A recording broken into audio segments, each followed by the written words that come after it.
Now, a ceasefire has come into force in Syria, and the government and armed opposition groups are obliged to cease hostilities under an internationally brokered deal, which took effect some hours ago. Despite the truce, the situation remains extremely tense in the key northern city of Aleppo. Surrounding areas are still occupied by terrorist groups who are excluded from the ceasefire. Our correspondent Lisa Phelan reports from the city. Well, there's been a couple of reports of the ceasefire being violated, not in Aleppo itself. Syrian state TV has just reported a car bomb on the entrance to the province of Hama. The United Nations envoy to Syria, Staffan de Mistura, also reported before that a violation of the ceasefire. He didn't give any further details, but said that his team is investigating. And just before midnight last night, state media reported that here in Aleppo there was a rocket attack on a residential neighborhood that killed one child. Now, the Syrian envoy to the UN, Bashar al-Jafari, said that the Syrian army reserves the right to respond to any violations of the ceasefire. We must remember that under the terms for a cessation of hostilities in Syria, that all participants of the agreement must employ only proportional force in self-defense against those not party to the agreement. Over the last few days, I've traveled pretty much throughout all neighborhoods of the government side of the front line, speaking to civilians and soldiers. I believe that when the peace comes back and everything returns to its normal, people continue their life. The Syrian people want to put an end to this war that is destroying us.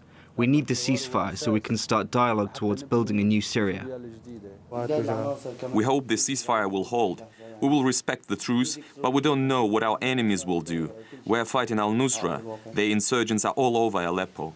Many people say that al-Qaeda's franchise in Syria, Jabhat al-Nusra, which is excluded from the agreement, has a widespread presence amongst the opposition here. I've seen the al-Nusra flag flying high alongside the flags of other opposition factions. Here in the Aleppo countryside, the Syrian army offensive against ISIS that has been raging for the last few months continues, particularly on the highway linking the capital Damascus to Aleppo, that the group managed to cut off several days ago, cutting one of the key government supply lines to the city.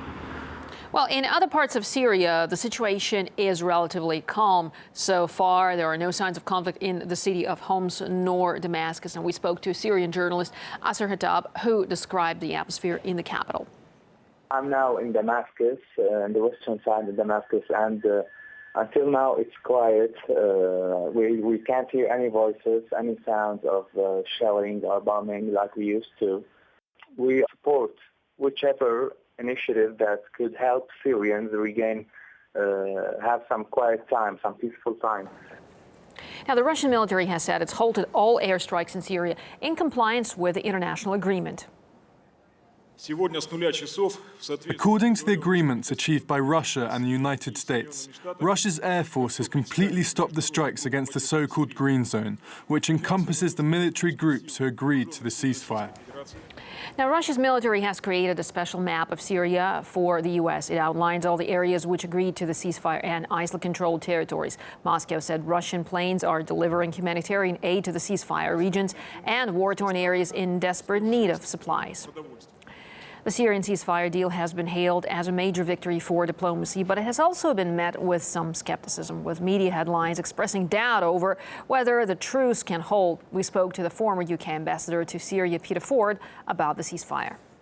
Well, it would be easy to be pessimistic, but in fact I am cautiously optimistic that at least a partial ceasefire will take hold. The al-Nusra and Islamic State groups are excluded, and they do control large segments of the battle front, so the fighting will continue. But it's nevertheless very significant that the so-called moderate opposition, or part of the moderate opposition, has signed up for a ceasefire. The new agreement has this crucial clause that any party who steps out of line will or can be bombed, and no one is going to complain.